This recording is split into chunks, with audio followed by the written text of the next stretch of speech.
It's Retro Nerd Girl at the International Science Fiction Space Station, and I'm here with a brand new movie that I just watched. I just watched this movie, and it is amazing.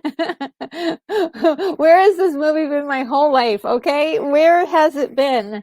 Absolutely love this movie. It is, of course, Paprika. Oh, absolutely wonderful. Just love this movie. I am a big fan of dreams and dream analysis, dream therapy as well. And I do adore this. I actually would love to learn more about this. And I have done some personal studies on how to analyze dreams, and it's really, really incredible what you can learn by analyzing dreams. And this movie itself has so much symbolism and so much creativity that lends itself to the dream world and also shows you just how these things can infect or affect your real life.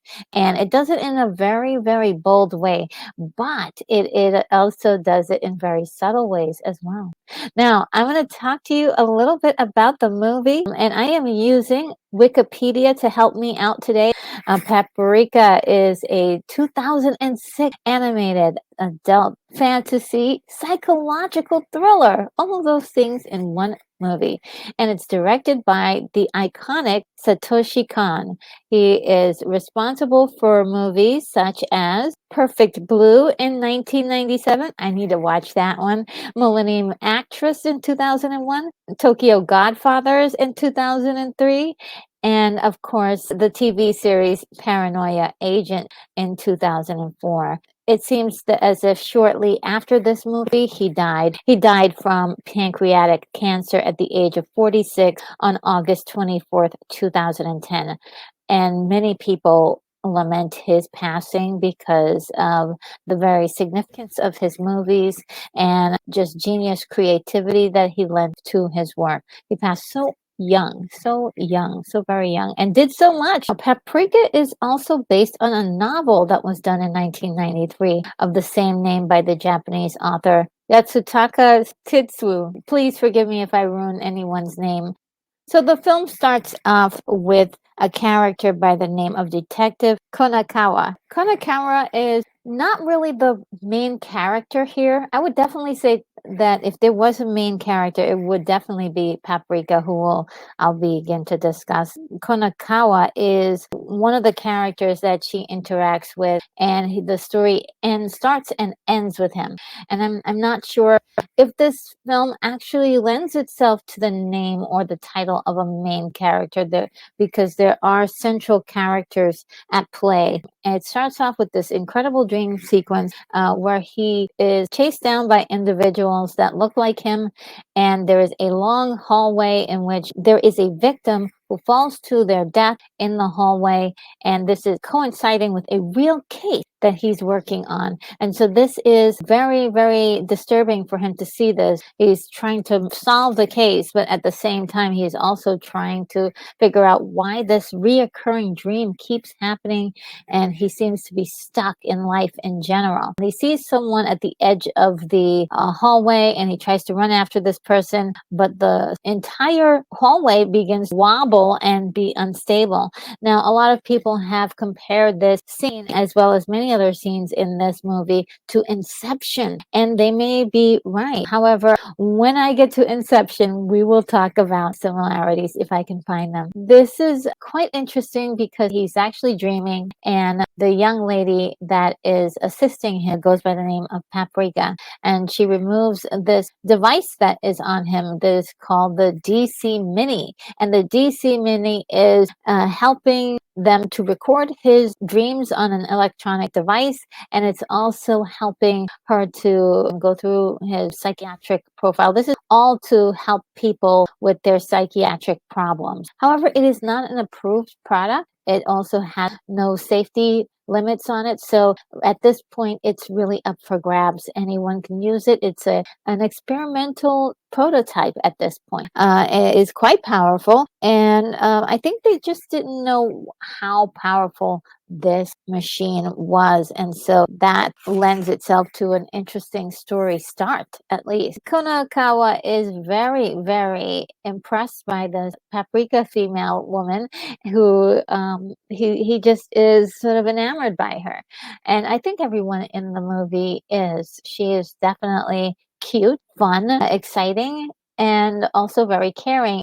This is really basically her story, her origin story, if you will, if you were thinking of her as a superhero, which she would be, sort of, kind of, and or she is sort of the caretaker of dreams, if you will. He's really working out a lot of his problems with her, as well as company. He's a lonely guy and he's very internal. So here's this beautiful young lady who comes into his life and is helping him. He is definitely growing attached to her. So he asks, really, basically, can he see her again? And she gives him a website to visit, and that's really kind of cool. I'm sure a lot of people in the past have gone to this website to go find Paprika.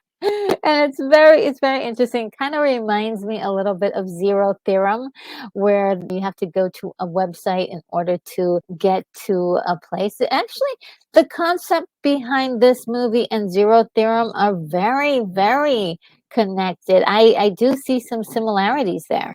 On the way home, Paprika gets to show off that she is not a human being, that she is a dream character, where she is blending in and out of moments that are captured on screen. So she could be on a television screen, come out of the television screen and go into a picture, and she can go onto someone's t-shirt and go onto a billboard, on a bus. It just is really kind of cool, that whole sequence, because then you get to know that, oh, she is a phantom character, interacting in the real world sometimes. So, or appearing to be acting in the real world.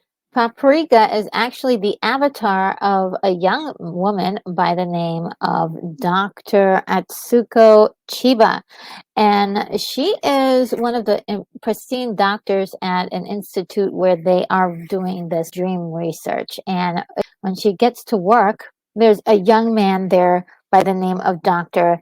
Tokita, who is the inventor of the DC Mini. He is a person of a larger stature, and Dr. Chiba, walks up to the elevator and actually rescues him by pulling him out of his jam, which is really quite sweet of her to do. But she does it kind of with a grimacing scolding, because he is very much childlike, even though he's a genius. So he has many different layers to him as a human being. I thought he was very fascinating of a character. I wouldn't have minded if a lot of the storyline had been around him. There is a relationship between these guys in the beginning in which you sense she's very protective of him, but she's really hard on him too. She's a tough cookie.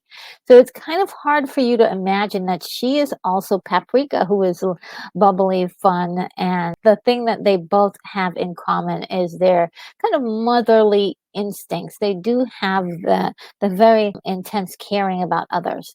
And I do love that. Love that connection between those two characters. Tokita is, just one of the sweetest characters in this. He is so sweet. He's learning in this whole process that his former assistant, Homiro, is somebody who he really trusted and he thought was his friend. He's gone missing. They can't find him anywhere. He finds out Himuro did not really like him as much as he thought he liked him. And so that's kind of a hard thing to swallow, that maybe there was an obsession even, or a animosity to be working for someone so smart. The entire team goes to see the chairman, and the chairman is very much against these DC minis. He's like, you guys have created something horrible. We need to lock these things down. This is just a horrible thing that you guys created. and maybe he's right. Before they can really get into a deep conversation with the chairman, the main leader of this team, Dr. Shima starts saying some weird things. He starts talking about frogs that are in a parade, and he's just going off, like, really into insane verbiage. And they're like, what's going on?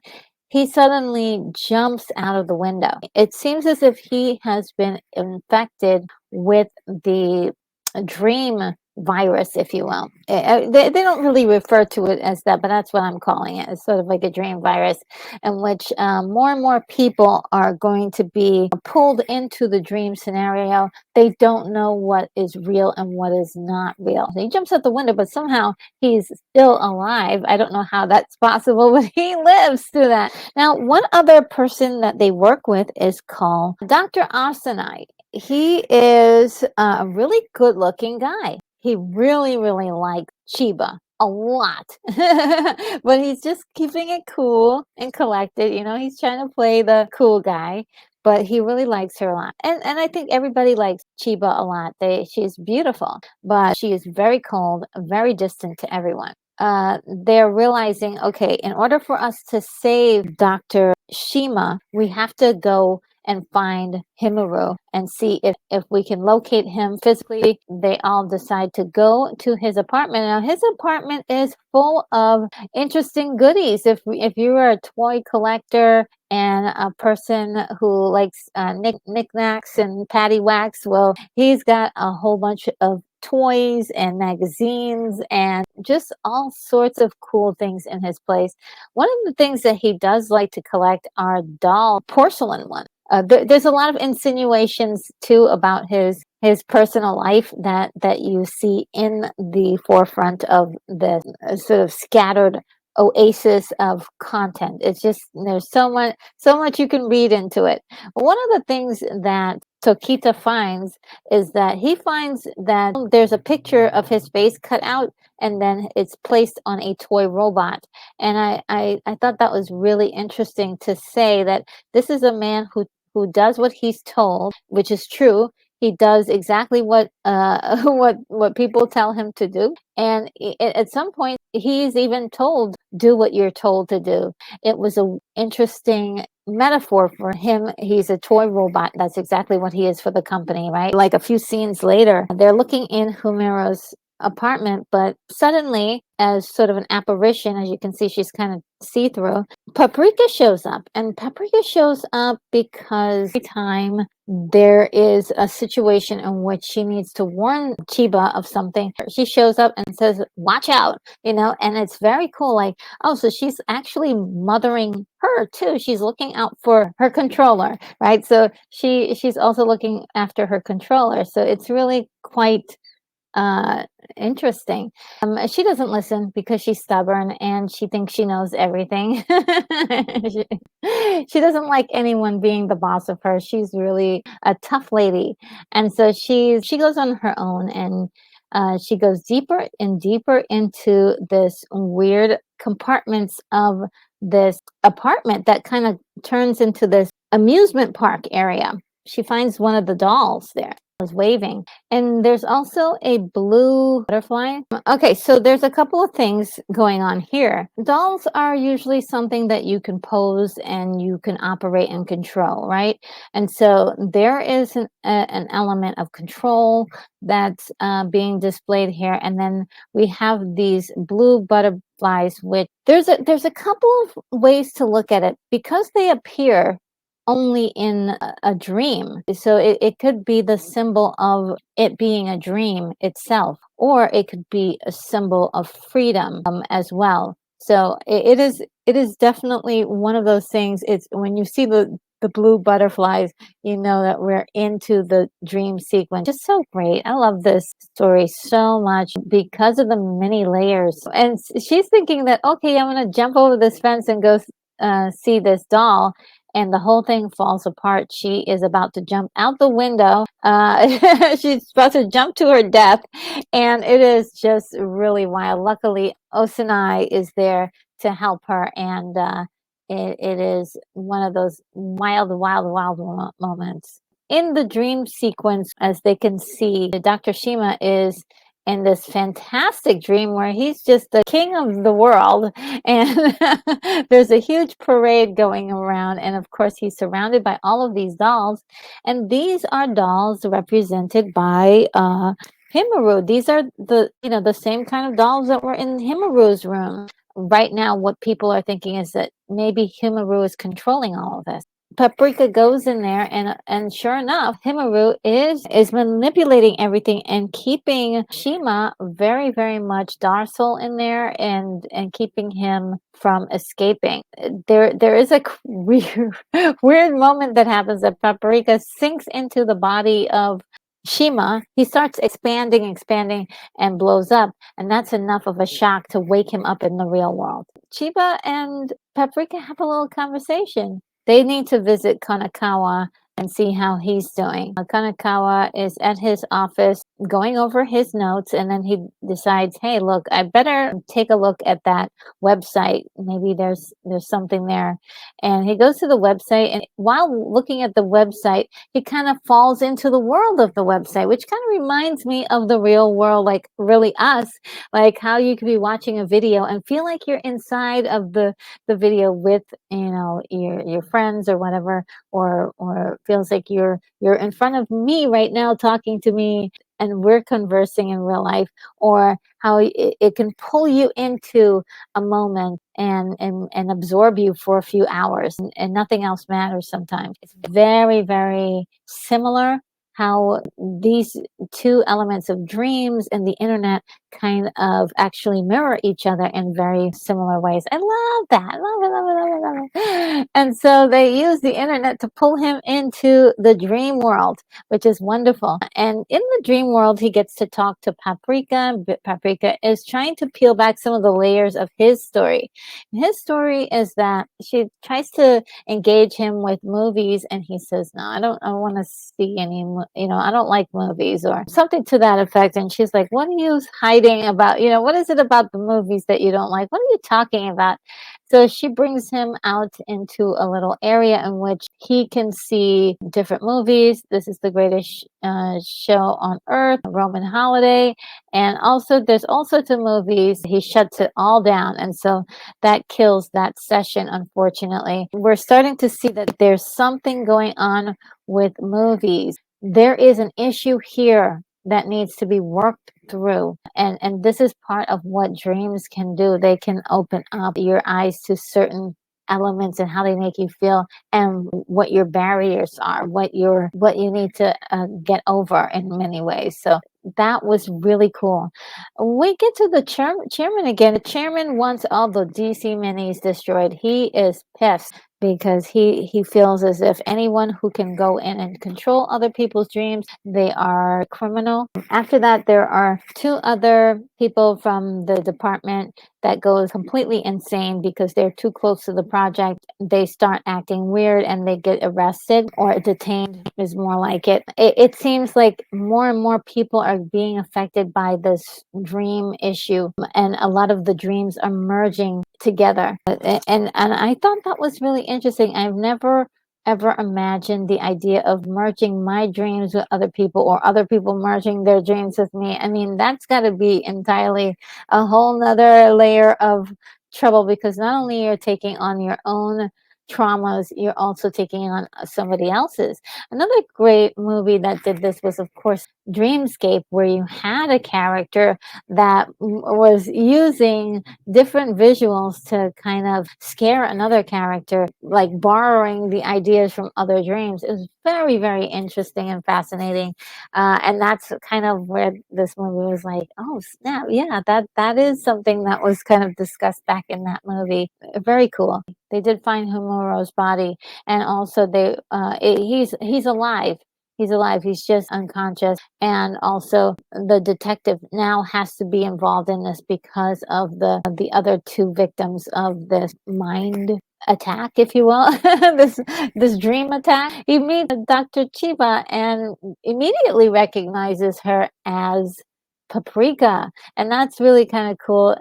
But she's so cold to him and so distant and rude almost. So she knows that they've been interacting, and I don't know why she's like treating him so badly, but yeah, he does. She's like, no, thanks. She is not interested, I don't think. But he's like, wow, who's that?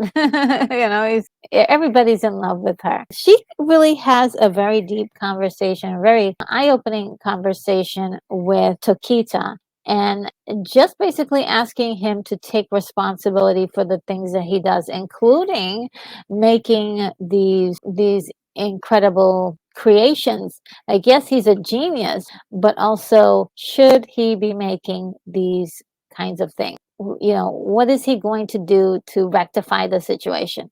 Well, he decides that he's going to go into Humero's dreams and try to help him. He's like, you know what? I know that you didn't really like me, but I think we were friends once, and I'm gonna go in there and try to save you. So when he gets into the dream, he realizes that Homero is not the one controlling the dreams in there.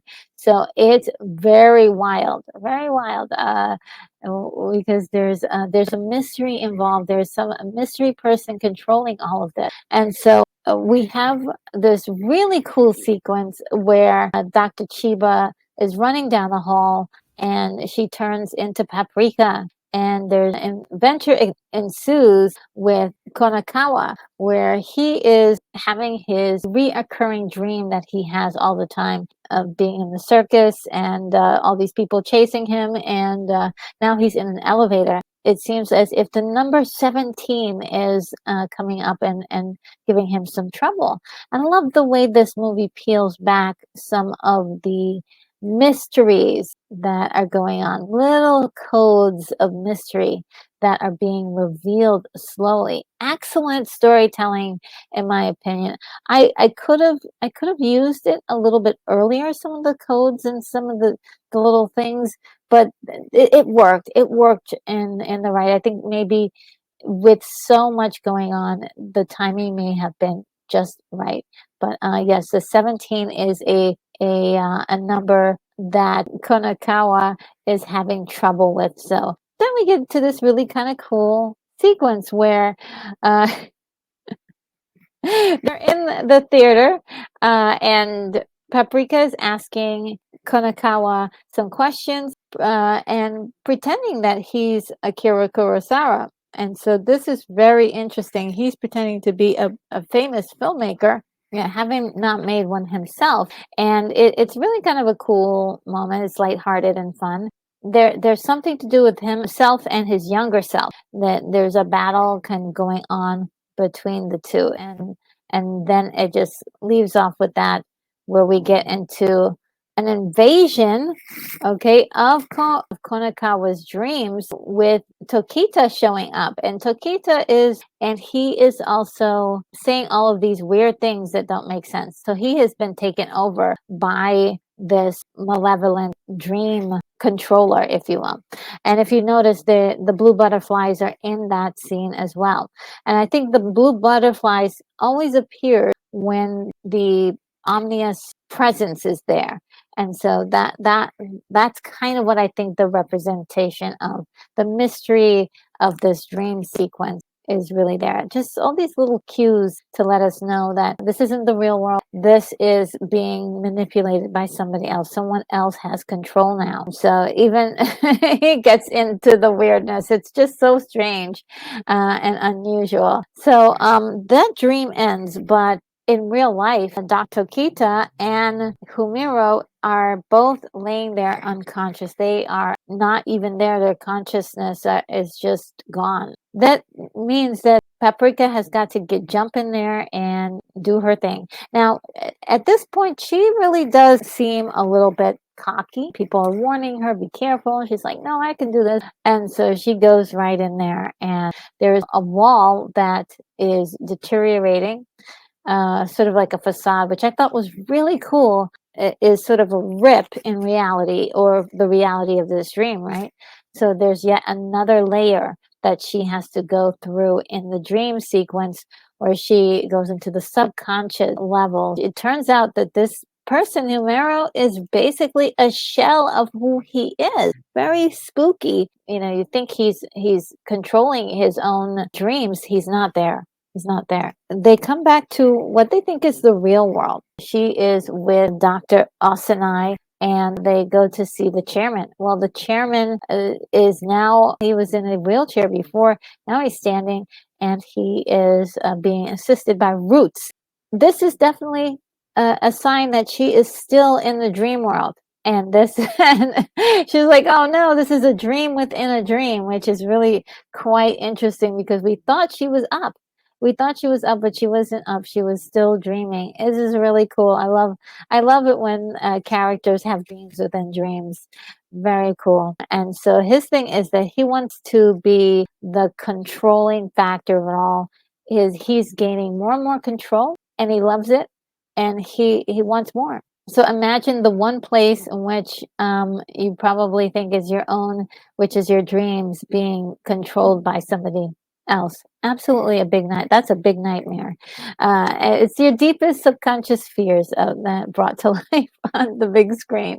And so, yes, Paprika is like now still in his fantasy. You can see all of the blue butterflies hanging around. He is still has control over her dreams. Well, those blue butterflies all attack her at once and take her away to somewhere else. Where she is in Osanai's private sanctuary where he has a lot of samples of butterflies that he's collected, and he's put them in display boxes. He has her pinned down, like literally. They're having a very interesting conversation, but basically he is admitting that he's in love with her, truly. And there is some banter between the two that's really grown up, if you will. And in the meantime, which I thought was really cool, Konakawa is back at that website, and he's like, oh yeah, this is not real, this is all fake, this isn't real. And the bartenders are actually, they're doing some pretty good work on him, because they ask him about the number 17. They're like, hey, what's up with you and the number 17? Well, he confesses to them that when he was 17, he had a best friend, and the two of them made an 8mm movie together. And he was supposed to finish the movie, but he didn't, and he left it to his friend, but his friend died suddenly. He never continued with the story, and the story was basically chasing after a perpetrator that killed someone. So a lot of the things that he's dreaming about is the same thing that he made in that movie. Very nice. Again, a lot of cool mirroring, fantastic, love it. And the reason why I'm also going by the play-by-play on this is because it's such a wild story that you kind of need to break it all the way down. That's the only way to break this down, is to go by the play-by-play. He's waiting for Paprika to show up, but she's not showing up. And so he goes out into the streets and find that there is a movie playing called Paprika. And he's like, wait a minute, why is there a movie playing called Paprika? And he hears her screaming on the other side. So he runs into the theater, and he sees this sort of interrogation by Osanai. And Osanai does this weird thing where he releases Dr. Chiba from Paprika. It's this weird, freaky looking scene. At first, I'm like, what is going on? It's really wild. And it is very intimate looking. And I'm like, this is definitely not for kids. It's definitely one of the more freakier moments in the movie, and it's pretty cool to visually. It's strange and unusual, and makes you go, oh God. Definitely. And there's certain parts of this I can't show you because it's too grown up. Osanai begins to have a growth, and that growth turns into the chairman. And the chairman has been sharing the body of Osanai. There is an emphasis on Osanai being the body, that he shares his body with the chairman, but also he is a good-looking guy who has a great body. So it's really interesting. Konakawa has this dream sequence again, his regular dream sequence, but this time he's in the hallway. He sees the victim fall to the ground, and Dr. Osanai that is at the furthest end, and so he pulls out his gun and shoots him.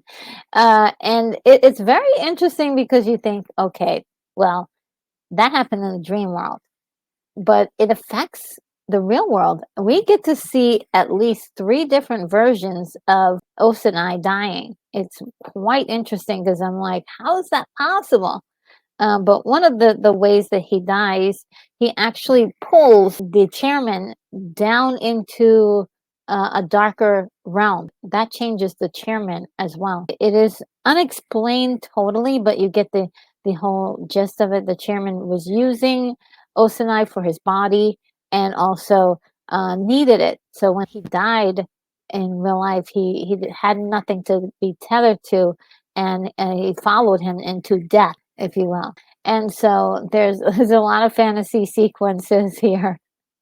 Thought it was really funny. We had the movie Tarzan earlier. I showed you a clip of that, and then we have a clip of Tarzan. Yeah, there are just a lot of influences of other movies in this. But here's another thing, though. In the real world, more and more dreams and realities are starting to merge. It is becoming a pure pandemonium. We have people turning into inanimate objects, but also sentient objects as well. And then we have objects turning into sentient creatures, and they're all participating in this incredible parade that's just insane. And just the wildest visuals ever. People like flinging themselves from buildings. It's just incredibly insane. During this whole time, we have this big doll. This is Humero's doll, and she shows up. And I think the reason why she shows up is because Dr. Chiba had seemed to be influenced by her or shocked by her in some way. And so she just shows back up and begins terrorizing them and trying to get them, basically. And then Paprika shows up to save them just in the nick of time. So the reality is breaking up so bad that Paprika is her own entity in this whole thing. That is really how bad it's becoming. And so we have Tokita facing off with Dr. Chiba, and Dr. Chiba had a chance and opportunity to go do something else. She was like, no, I cannot leave Tokita like this. They were like, okay, why? And it turns out she has very strong feelings for him. I thought at first it was just like motherly or caring for him, or just she was just concerned, and she does that too. When he sees her, he actually picks her up and eats her.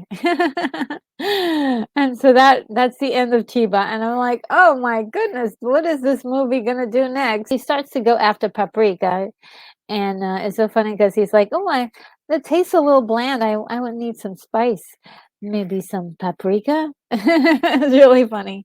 But he does something where he gets stuck in between the two buildings. And just like earlier, when he got stuck in the elevator, the spirit of Dr. Chiba shows up and saves him. And yes, it mirrors this almost the same activity that happens. So there's this moment where she kind of comes to the agreement that, look, you may not be perfect, but I really like you in certain terms. And it was really sweet. I was like, oh, that was really nice.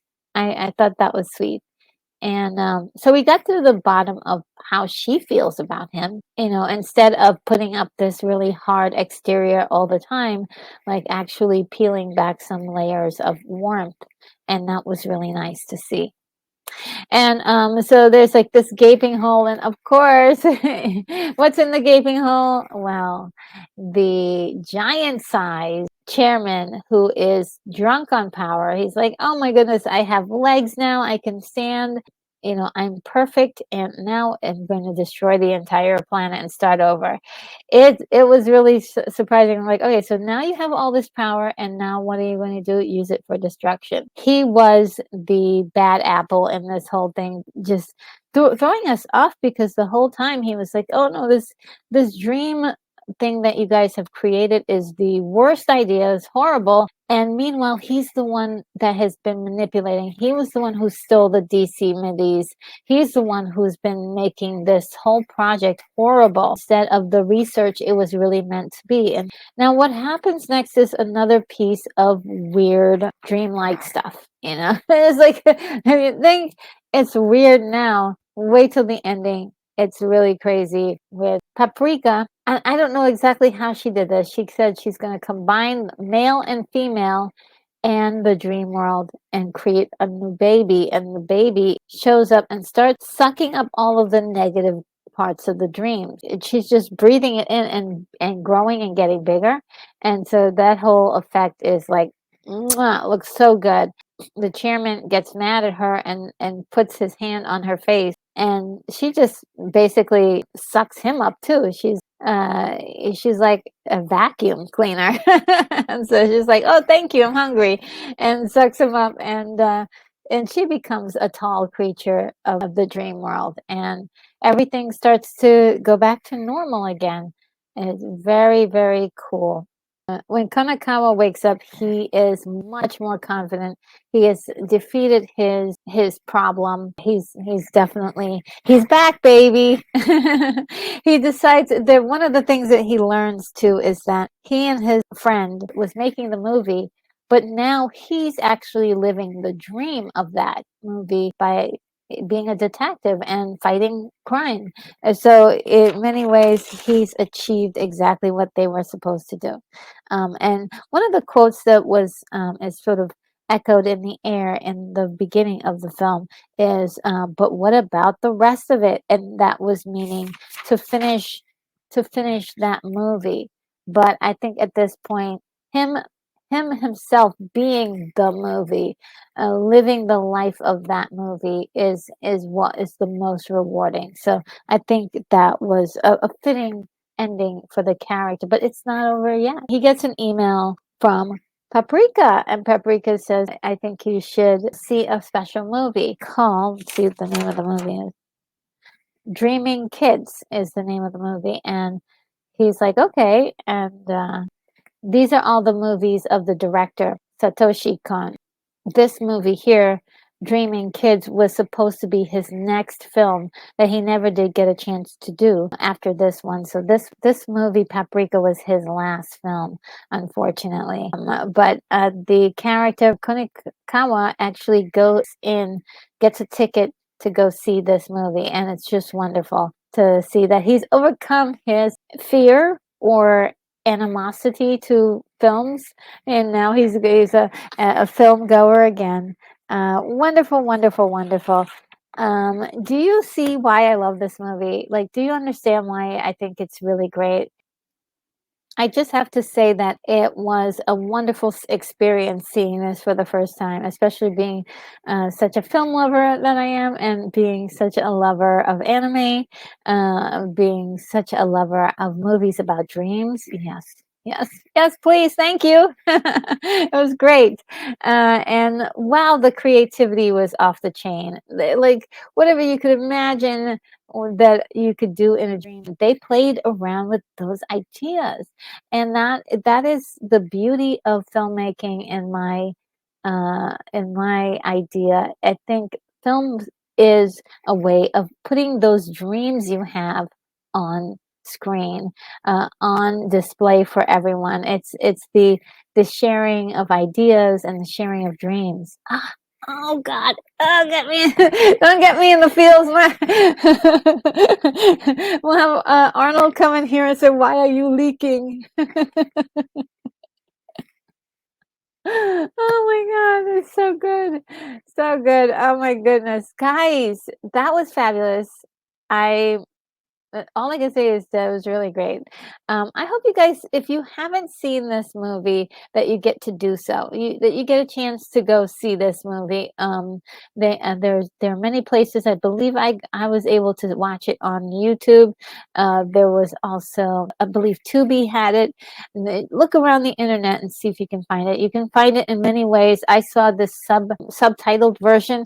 I also saw, because I was like, wait a minute, what did I just see? And I also found a version of it that was English dub, and that was pretty cool too. So I did see it two times, one right after the other, because this is so good. It was just so good, and I was like, no, I must know everything about this movie.